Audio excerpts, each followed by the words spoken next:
All right, what's happening, everyone? Welcome back for another episode of the Chamber Podcast. My name is Rob Johnson, and joining me in the studio today is Anish Gupta. Welcome, sir. Thank you. So, Anish, the Lyon Dental Center and Surgical. I told you I'd screw it up, man. So, why don't you tell us the name of the business? Yeah, so I will keep blowing it. Yeah, no problem. We are Lyon Dental Implants and Oral Surgery. Yeah, that's what I was going for. You were pretty close, yeah. Yeah. So, you've been a dentist for how long? I'm coming up on year 13. Okay. And what was that always the career path? Starting out?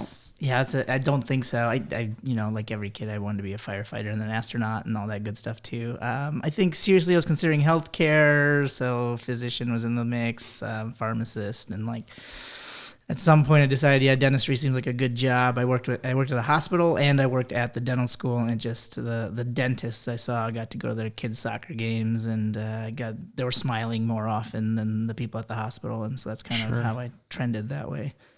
Well, I'd imagine there's a lot less dental emergencies than just general emergencies, right? I would say so too. So, and then the funny thing though is like after dentistry, I went into oral surgery, and then I guess got my feet wet by getting into more emergency type stuff too. So. Yeah, and that's interesting. I'm sure you've seen quite a few tragedies, some cinder block incidents. Yeah. I didn't know the doc didn't end there type of things. Yeah. So what kind of drew you initially to a transition from I'm a dentist to now I'm going to specialize in oral surgery? Yeah, so in dental school you kind of get to see everything, whether you want to do root canals, whether you want to do braces, that kind of stuff, and there's definitely more blood and guts in oral surgery, and so you get to see some of that, and I think there's a group of us who are just drawn to that kind of stuff, and I think you were joking about cinder blocks, but I can't count how many cinder blocks. I've seen a lot of cinder blocks. I've seen shovels at funerals, people have fights and that kind of stuff, and the crazy stuff you can't think about, where people like catch their teeth on car fenders, and like you don't even know how this stuff happens, but it's pretty crazy, the stuff that can happen in the mouth area. I would imagine so. Now, I used to work in the ER. That was my first job. Yeah, and so you've seen it all too. Oh yeah, it was, and that's where I was like, everything's on the table. Yeah. There's one dude that jumped off and broke both of his calcaneus, the bones in the back of his feet, because he jumped off like a dock with 2 foot water, and it was a cement landing. Oh no! It was on the 4th of July, and I'm like, well, that sucks. Yeah. It's like, what made you want to do that? Yeah. So I would imagine that you've there isn't too much you haven't seen at this point, I would imagine. I guess I've never put it that way or thought about it that way, but I don't get surprised anymore, I guess. Sure. That's a good way to look at it. So what would you say is your favorite part of the job right now? That's a good question too. Majority of what I do is going to be the stuff that I see every day. I take out toothaches and things like that. The things that I enjoy probably the most is reconstructing smiles now. So somebody's coming in, bad teeth, they're afraid to smile, they have trouble eating, and all of a sudden we're like, you know what? In one day we can go ahead and take out your bad teeth, no more toothaches, and we can give you new teeth that same day. So they like walk out of there. They might walk in looking like somebody who isn't respectable, or somebody that they don't feel confident, and then all of a sudden they leave there with like a Hollywood smile. And I think that's the transition for that person is probably the most satisfying thing I do. And what would you say is like one of the bigger, I guess, myths out there about because I know there's a lot of fear that people have about going and getting reconstructive surgery for their teeth, or having things that are more as you put it, like aesthetically pleasing, so they're more confident. What would you say is either someone's bigger gap to going and doing it, or just kind of a common myth that you've heard floating out around there? Yeah, in general, dentistry is something that people don't want to have done, or they fear. And I think the amazing thing is that we have the ability now to solve a lot of problems, whether you're scared of needles, whether you are worried that's going to hurt. For example, we get plenty of people who are like, I just really don't want to be here, I'm so nervous. And they're like, okay, then do you think maybe going off to sleep would be helpful? And they're like, yeah, of course. And so we're like, okay, yeah, we'll go ahead and we can get an IV started for you, kind of get you off to a twilight, and then get you off to outer space, and you wake up and everything's done. And that kind of takes away a lot of that. trepidation that they have about even coming in through the door. Generally speaking too, I mean, again, taking out teeth isn't going to be pleasant for anybody necessarily, but it's not as bad as people think also. So most people are like, so I'm going to be down for like 2 weeks and you're going to keep me here for 2 hours. I was like, how about we do this in about 10 minutes and you'll be ready to go back to, school or work in a couple of days, And so for most people, it's not as bad as you fear it. Now, one question I have, and I've seen this throughout I-96 for years, is I see people, I don't want to name names, that advertise dentistry, and it's like $100 for an implant. Yeah, that can't be safe, right? That seems too cheap. Yeah, I don't know about those numbers. It's one of those things, and I always. It just seems gimmicky. It's like if someone was like, "Hey, I have this iPhone for $48," it's like it'll probably blow up. Yeah, I probably should take all my ads off I-96 now. But, I'm really sorry. No, I'm just kidding. No, I think with any kind of marketing or billboards, and I don't have any. But it's not anymore. Buyer beware. But I think there are legitimate businesses who do a good job who can offer kind of discounts like that. I also do think there's unfortunately people out there who will like advertise one number and then nickel and dime you for every follow-up and every thing like that. So that's what I've seen a lot. It's like the reputation online doesn't really match what they're portraying in the print, Yeah. And so, I mean, I think it's a buyer beware. I think for us, I mean, just come see us if you have questions like that. And I'm not opposed to being somebody's second or third opinion either. And, I think I'm actually proud of my reputation for like converting those people to see us instead. Again, check out your online reputation and, check out our Google reviews. And I think people are like, I don't know if that's actually real. It sounds like you're making all those up. And then when they come in and they're like, maybe some of those are actually right. No, that's cool. Yeah. So I imagine once you graduated medical school, did you go right into practice and work for yourself, or did you graduate to that? I did a bunch of things. So I graduated dental school 2010. I actually taught at the dental school for a little bit. I thought maybe education was what I wanted to do. And then I worked as a general dentist for a year, and I did a year of anesthesia. I kind of went all over the place. Okay. And then I did oral surgery after that. And so oral surgery was about 5 years ago. I kind of associated for somebody else, kind of said, hey, is this the place I want to be? And then at some point, COVID hit. You kind of get to reassess your kind of goals for the future. It was, I think, collectively, a lot of us did that. And then I said, you know what, maybe I want to have my own place. And so that was 2 years ago is when we started. Okay. How's it been going? So far so good. We're in a good community here. Really love the population that we have, the patients that we have. The location's great. So it's been serving us pretty well.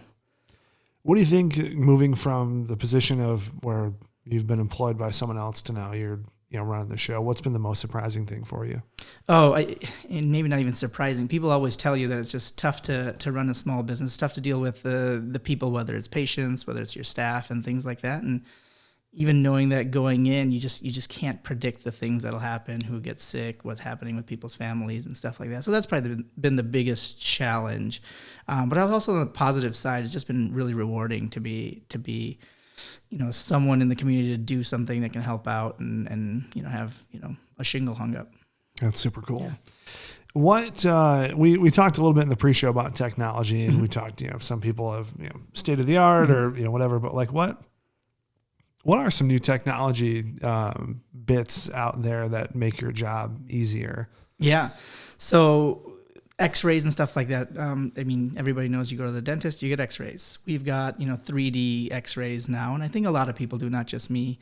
A couple of things that you may see now at your dentist's office is instead of having to get goopy impressions, now we've got cameras that can do a lot of that stuff. So I think the last statistic I saw showed that about 50% of dentists have an intraoral scanner. So now instead of having, that goopy stuff that goes down the back of your throat, now you can just do it with the camera, and it's actually more accurate than the goopy stuff too. So that's pretty nice. And then we've got a couple of fancy cameras. So for example, if I want to do some kind of cosmetic work with your teeth and make sure that your teeth shape matches your face, kind of like when you're picking out glasses and you want to make sure your glasses match your face, we can do that with your teeth too. And we've got a 3D camera that can do that.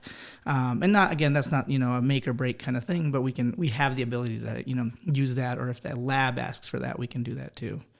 That's super cool. Yeah.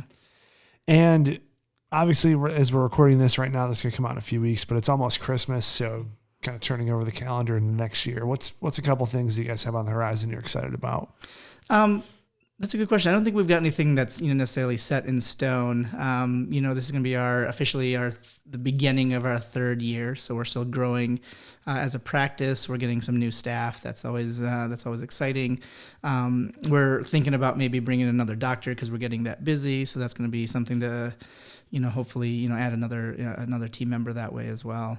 Other than that, we're just excited to do things in and around the community, whether it's Kite Festival, whether it's the Brighton Music Festival, things like that we get out and meet people. That's cool. Now, are you guys 24/7 emergency shop, or are you guys just kind of standard business? That's a good question. Everybody gets my cell phone number, so I guess if we want to do it we can make that happen. But no, we're open Monday through Friday. We do surgery every day. It's a common question people ask.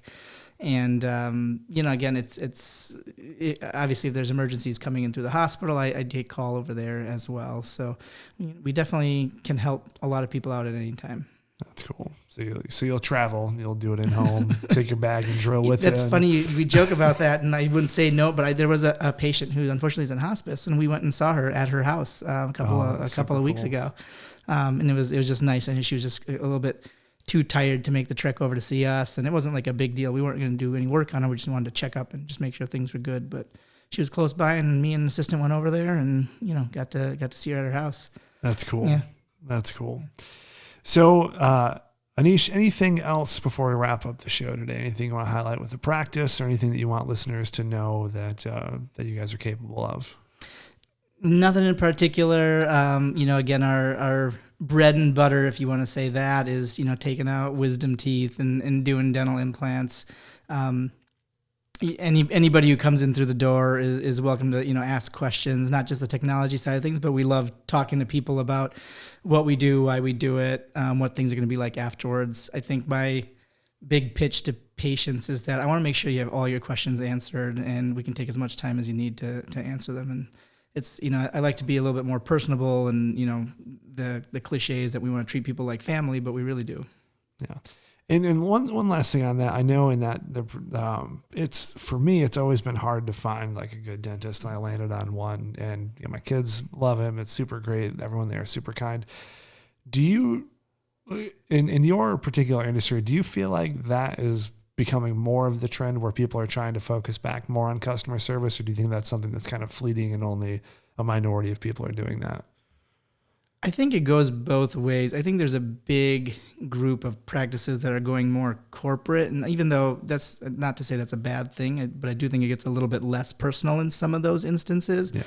But I think there's a bunch of us docs and no minority that's doing that. That's trying to make sure that, hey, it's we're a cottage industry, we're a mom and pop kind of shop thing, and yeah, you'll get treated well. And you, again, like I said, you can have my phone number and call me if you have questions and ask can you eat gummy bears now that I got tooth taken out, and I'll be happy to answer that. It's just little things like that.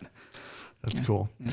Well, Anish, it's been a real pleasure talking to you. I really appreciate you explaining the business, and I hope listeners, if they have the need, hopefully they don't get hit in the face with a cinder block or a shovel at a funeral, but hopefully they'll come visit you if that does happen to them. Yeah, thanks for having me. This has been a lot of fun. Absolutely. All right, everyone, that's going to wrap up this week's edition of the Chamber Podcast. You can find my guests' details all in the show notes. Be sure to check those out. And if you have any questions, or if you want to be on the podcast yourself, be sure to reach out to the Chamber and they'll get you squared away. Thanks so much for watching. We'll catch you on the next one. Take care.